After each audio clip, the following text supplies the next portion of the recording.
দেখতেই পাচ্ছেন পুজো করতে বসেও শান্তি নেই, এক হাতে ফোন আর এক হাতে ধূপ। ধূপটা জ্বালিয়ে ও আর কি কথা বলছে ওর পার্টির লোকের সাথে। যাই হোক, তো বন্ধুরা গুড মর্নিং সবাইকে। সবাই কেমন আছো? আশা করি ভালো আছো। আমিও খুব ভালো আছি। টিঙ্কুস বেঙ্গলি ব্লগে তোমাদের সবাইকে জানাই স্বাগত।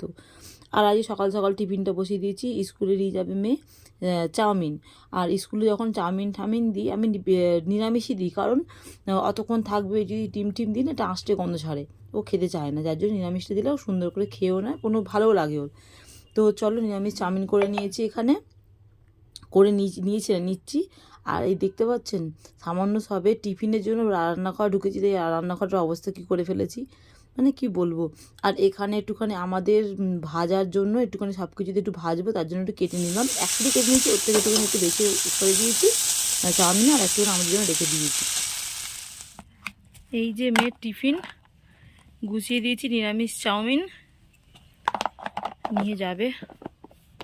এই কন্টেনারটা না খুব ভালো কন্টেনার, এটার মিল্টনের টিফিন বক্সটা খুব ভালো, বেশ গরম থাকে। আর এই একটা কি মামা ভুজিয়া নিয়ে যাবে। হ্যালো বন্ধুরা, আজ গুড মর্নিং এখনও বলার সময় নেই, এখন বাজে 12টা 12। কী করে গুড মর্নিং বলবো। যাই হোক, তো সবাই নিশ্চয়ই ভালো আছেন, আশা করি ভালো আছেন। আমিও খুব ভালো আছি। টিঙ্কুস বেঙ্গলি ব্লগে তোমার সবাইকে জানাই স্বাগত। আর আজকে দেখছো সেই বিধ্বস্ত অবস্থা যেন আমার মনে হচ্ছে, কিন্তু কিছু করার এখন আজকেও চান হয়নি। যেমন দেরি করে উঠি প্রতিদিন, এক কথা বলা দরকার নেই, চান করিনি।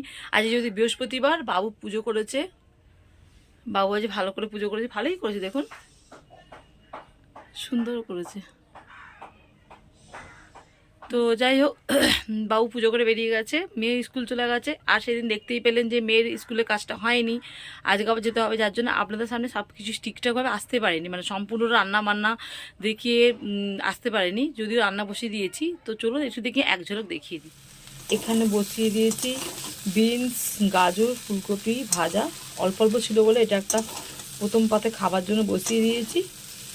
আর করব ডিমের ঝোল, ওই বিনস, গাজর আর ফুলকপি ভাজা বসিয়ে দিয়েছি। আর করব ডিমের ঝোল, মানে ঝোল মানে হচ্ছে মাখা মাখার মতো করবো। আর মনে হচ্ছে বাবুর যে কোলেস্ট্রলটা ছিল ওটা একটু বেড়েছে, কারণ ও বলছে টিঙ্কু আমার শরীরটা সেইভাবেই লাগছে। দেখি ওর একটু ফাঁকা পেলে, কাজের একটু চাপ কমলে, তাহলে ওকে নিয়ে একবার ডাক্তারখানা দেখি কবে যায় না যাই। আর একটা কি বলবো, খারাপ খবর বলতে, আমার জ্যাঠার বড় ছেলের বউ, মানে আমার বড় বৌদি শরীর খারাপ, নার্সিংহোমে ভর্তি আছে। দেখি আজ 3টে 4টে নাগাদ দেখতে যাবো। জন্ডিস হয়েছে, একটু বাড়াবাড়ি হয়েছে, দেখি যাই কি না। খারাপ খবর যেন না আমার পেছন ছাড়ছে না। ভাবলাম 2023টা এতটাই খারাপ গেছে, মানে প্রচুর খারাপ গেছে। অনেক কিছু আমি হারিয়েছি, অনেক কিছু পেয়েওছি। পাওয়ার সংকট হয়তো কম, হারানোর সংকট হয়তো বেশি, কিন্তু যাই হোক সেটি নিয়ে আমাদের জীবন, ভালো মন্দ চড়াই উতরাই তো আমাদের জীবনে সবার এতেই আছে, সেটা কথা না। কিন্তু কথাটা হচ্ছে এই 2024টাকে ভাবলাম অন্যভাবে শুরু করেছিলাম বা করেওছি, হয়তো এটা নিয়েই চলতে হবে, ভালো মন্দ নেই। শুনতে খারাপ লাগে, বলতে খারাপ লাগে, কিন্তু মনটাও খারাপ হয়, মানুষ তো রে ভাই। দেখা যাক কতদিন কি হয়। চলুন, আবার মেয়ের স্কুল যেতে হবে আজকে। আমার ডিমের ঝোল কমপ্লিট, ভাজাও হয়ে গেছে, ডিমের তরকারি হয়ে গেছে, আর ভাতও হয়ে গেছে।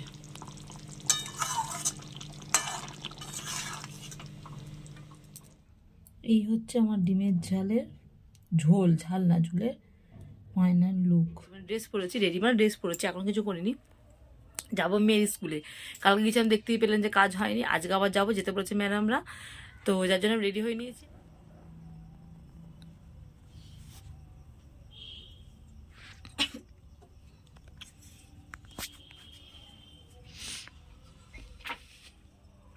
নাও খাও।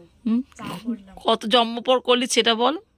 অনেক জন্ম আমি সেলিব্রিটি তো, তাই চট করে চা ফা করি না।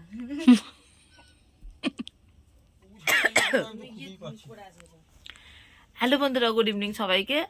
তো বুঝতে পারছো সেই দুপুরের পর থেকে মানে রান্না বান্না সারলাম, তারপরে কাজ বাজ সারতে সারতে তোমাদের সঙ্গে যা বললাম পরে আসছি, তখন এখন ইভিনিং বলছি কেন, তার কারণ যাবতীয় সংসারে কাজ বাজ সেরে ফোনের চার্জ একদমই ছিল না। তারপর বললামই যে আমার তো বৌদি শরীরটা খারাপ, নার্সিংহোমে দেখতে যাবো, গিয়েও ছিলাম, এসে হাত মুখ দিয়ে একটু শুয়ে পড়েছি। আর একদম ফোনে আমার চার্জ ছিল না, আমি চার্জ দিয়ে গেছিলাম, এমনকি ফোনটাও নিয়ে, হ্যাঁ ফোন নিয়ে গেছিলাম কিন্তু আমি ফোন শ্যুট করিনি। যা দেখতে পেলেন বাবু এসেছে, বাবুকে বললাম তুমি তাহলে রিসের কাছে যখন হাত পা দিয়ে সন্ধ্যাটা দিয়ে দাও, আর ও আজকে ঘরে আছে, ওকে বললাম চাটা কর। আমি এখন ব্ল্যাঙ্কেট থেকে বেরাইনি, চুপচাপ বসে বসে চা খাবো। দেখছিস কেন হিংসা করি, আজ একদিন চা করে যে হাত মুখ বেঁকিয়ে এত একা একা করে দিচ্ছে। তো যাই হোক চলো, কানেরটা না খালি দেখুন কিরকম উঠে যায়, এই যে আমি এটা তো বাবাকে বোঝাতে পারি না, এই যে কানেরটা উঠে গেছে তো এরকম, এই যে পিছনে যে নখটা যদি খোলা থাকে না, পট করে খুলে বেরিয়ে যাবে কানেরটা। এই যে এটাকে ঠিক করলাম, এই যে পিছনে যে লকটা যদি ঠিকঠাক না দেওয়া থাকে, তাহলে এই যে কানটা উঠে গেছে তো যে কোনো মুহূর্তে খুলে পড়ে যাবে। বাবুকে যখনই বললে, বাবু বলে তুমি পড়তে পারো না, তুমি কি পড়তে পারো না, তুমি লকটা লাগাতে পারো না, ও আমাকে বারবার বলে। তো চকির অনেক দিন পর বাবু আমার ফেভারিট বিস্কুট নিয়ে এসছে, অনেক দিন পর, যুগান্তর পর নিয়ে এসছে বাবু মোটা বিস্কুট। আমি বলি মোটা বিস্কুট, এটা বিস্কুটটা মোটা বিস্কুট নয়, বাবা খোলা ছিল। এই যে এই বিস্কুটটা আমার ব্যাপক লাগে খেতে, আমি একসঙ্গে 2, 3, 4 অবধি খেয়ে নিই। এটা এক্ষুনি বিস্কুটটা পড়ে যাচ্ছিল, ও পুরো খুলে রেখে দিয়েছিল, খেয়ে নিয়েছি একটা। না তোকে বারণ করেছি থরি আমি, কিন্তু ঠিকঠাক হয় জিনিসটা তো রাখ। বাঁধাকপিটা পচে গেলে ছাগলের ডাবায় দিয়ে দেবো।